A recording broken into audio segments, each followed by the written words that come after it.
未来のためにこれなってない、考えられてないっていうのは今すぐやめろと。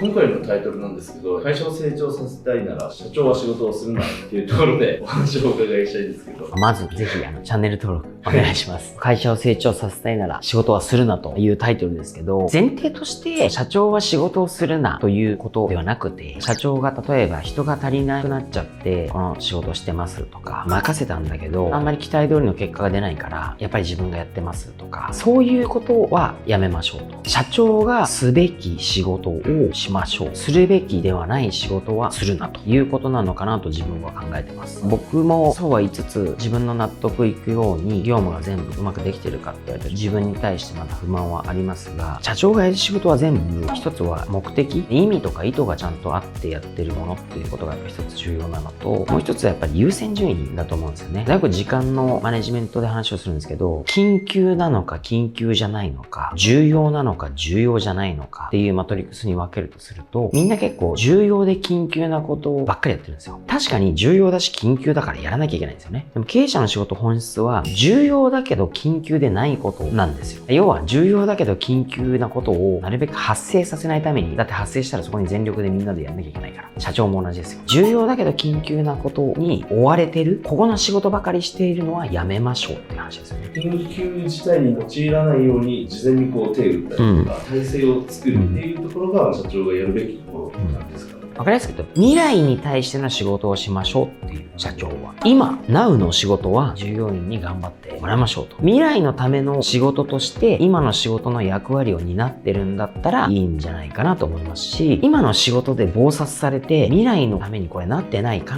えられてないっていうのは、今すぐやめろと思うんですよ。やめれないかもしれないけど減らしていく。そうならないように未来に対しての仕事をしていくと。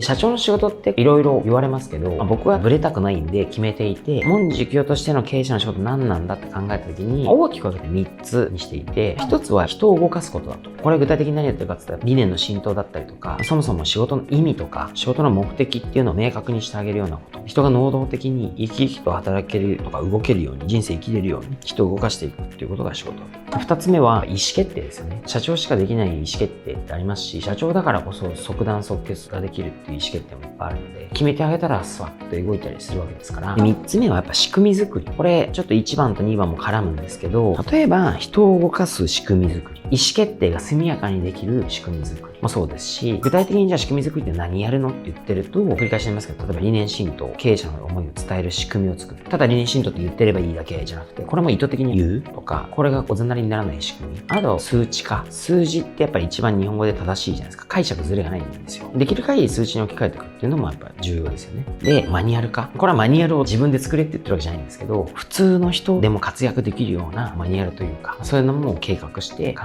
えて作っていく。次はビジネスモデルの構築ですよね。今当然やってるからそれってビジネスモデルに成り立ってるかもしれないですけど、これをさらに磨くとか、もうちょっとよくできないかとか、この辺の構築。あとやっぱり組織作り、組織図とか、組織を作る計画とか。で、あとはジョブスクリプション。誰が何をやるかみたいな、この職種は何をやるんですかとか、こういうのもやっぱしっかりと仕組みで担保する。あとは評価制度とか、報酬とか、そういうのも仕組み化していく。あと最後はイノベーションなのかなと思うんですけど、本来は最終的にやっぱ社長がいなくてもとか、誰がいないと成長できないとか。っていうのはやっぱなくしていくような仕組み。大体こんなようなことが重要だと思うんで、人を動かすことを意思決定、仕組み作り。基本は僕はこれだと思ってるんですよね。これに対して最もインパクトを発揮できそうなことを選んで自分がやるべきことで設定する。とは言ってもねっていう人も多いと思うので、実務的にはとにかく社長がやるべきでないことはやらない。そういう意味で社長は仕事するんだということですよね。最初からそういう考えだったとか、成長するにあたって学んできたとかありますか？実際最初から僕も分かってなくて、やりながら学習していく、実体験しないと分かんないこともあるし、過去を振り返ってやっぱそう思うこともあるし、ただ一個だけ昔から変わってないとしたら、必ず次、未来どうしていくかっていう思考はずっとありましたね。例えばだからすごい忙しいですと。めちゃめちゃ実務してますと。こなすことだけにいっぱいいっぱいになることはなかった。見た感じはこなすことにいっぱいいっぱいになってるかもしれないけど、必ず頭の中では、このような状況を打破するために、もっと良くするために、次同じような出来事が来たら次俺は何をするんだろう。どうしたらいいんだろうとか、常にそのの頭があったんで、それは昔から変わらないですよね。目の前の実務をこなす、こなさない、どっちでもいいですけど、必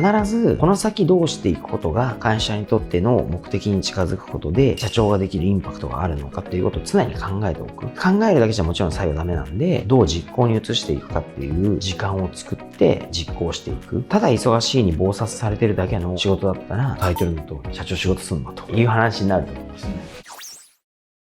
社長、あとは取締役の方々とか、役割は違うんですか？そうですね、役割はありますけど、尊敬する先輩が言ってたんですけど、例えば戦略、戦術、戦闘って考えますと、戦国時代に例えるとですよ、例えば国の元首が方向性を決め、軍師みたいなのが戦略を立てると。次に戦術はミドルリーダーが、この戦略をもとに具体的な戦術を練る。戦国時代だと将軍みたいな。で、現場でちゃんと指揮を取るっていうのが将軍ですね。で、メンバーが戦闘するわけですよ。メンバーが目の前敵を葬らないと自分が殺されるわけですよね。そんな時に、この30年後の未来はとかって考えられないわけです。とにかく目の前の敵を倒すことを考えて一生懸命戦闘するわけですよ。社長がその戦闘してたらみんな戦闘じゃないですか。戦略なき戦術なし戦闘してるってことですよね。戦闘するんだったら必ず戦術が必要だし勝つんだったら。で、戦術の根幹というのはやっぱ戦略だし。こういうその意思決定の役割とか、それぞれの役割っていうのがあるわけで、今にちょっと置き換えて言うと、戦闘する人は、従業員はとにかく今目の前の仕事を例えば100やる。戦術を考えるミドルリーダーは、今のことを例えば50やって、未来のことを50考える。未来っていうのが1年以内とか3年後ぐらいかもしれない。でも経営者は戦略を考えることが下手したら100。これに時間を使う。この戦略を考えている時間軸は10年先、下手したら30年先みたいな。こんな感じの役割分担ですよね。だから社長は本来戦略のところをやるべきで、うちなんかで言ってると役員とかも戦略を考えながらちょっと戦術勘で、ミドルリーダーは完璧に戦術で、現場の従業員が戦闘してくれてると。俺らはこの戦闘してる従業員を勝たすために、成果を出させてあげるために戦術を練らせて戦略考えるわけなんで。社長トップ陣とかが現場の仕事とかを考えなしにもしやってたりしたら成長していかない。そうです。ただその戦略を練るために、戦術を練るためにちょっと現場を見てみたいとか体験してみるとか、結局戦闘してるんですけど戦術戦略のためなんですよね。それは逆にむしろ僕はやった方がいいと思ってるんですけど、どっぷり浸かるのは戦術なき戦略なき戦闘を社長が知ってるだけなので。最後にもう一度ですけど、会社成長させたいなら社長は仕事をするなという意味としては、意味のない単なる仕事は社長は絶対するなと。社長は未来のことを考えなきゃいけない人なんで、未来に向けての仕事をしっかりしようということだと。ありがとうございます。